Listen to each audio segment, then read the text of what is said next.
तर लिफ्टच्या बाहेर काय घडलं ते आपण पाहिलं। मात्र दुसऱ्या मजल्यावर लिफ्ट पोहोचल्यानंतर उद्धव ठाकरे आणि देवेंद्र फडणवीस या लिफ्टमधून जेव्हा बाहेर पडले त्यावेळेला मात्र दोघेही विरुद्ध दिशेने जात होते। नक्कीच तर ग्राउंड फ्लोअरवरून दुसऱ्या मजल्यापर्यंत या दोघांनीही एकाच लिफ्टमधून प्रवास केला।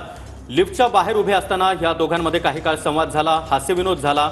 एकमेकांकडे पाहून त्यांनी जुने सहकारी असल्याचा त्यांच्या देहबोलीमधून पाहायला मिळालं। मात्र ज्यावेळी लिफ्ट दुसऱ्या मजल्यावर पोहोचली आणि हे दोन्ही नेते बाहेर आले त्यावेळी मात्र देवेंद्र फडणवीस एका बाजूला गेले आणि उद्धव ठाकरे हे दुसऱ्या बाजूला गेले। या लिफ्टमधून उतरल्यानंतर या दोघांचे मार्ग या ठिकाणी वेगळे झाले होते।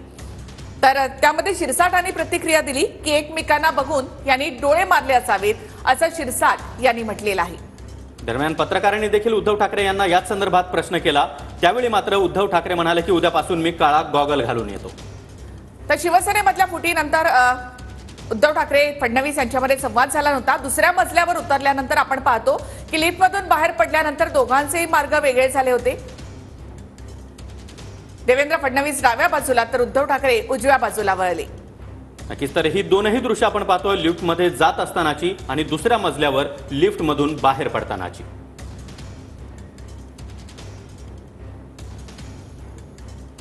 देवेंद्र फडणवीस दरेकर सभागृहामध्ये जाण्यासाठी लिफ्टच्या जवळ उभे होते। त्याच लिफ्ट जवळ उद्धव ठाकरे आणि मिलिंद नार्वेकर हे देखील आले। दरेकर लिफ्टमध्ये शिरले। ठाकरे म्हणाले याला आधी बाहेर काढा। तर दरेकर म्हणाले तुम्ही दोघं एकत्र जाणार असाल तर मी बाहेर जातो। तुमच्यामधला संवाद मी बाहेर सांगणार नाही असं दरेकर म्हणाले।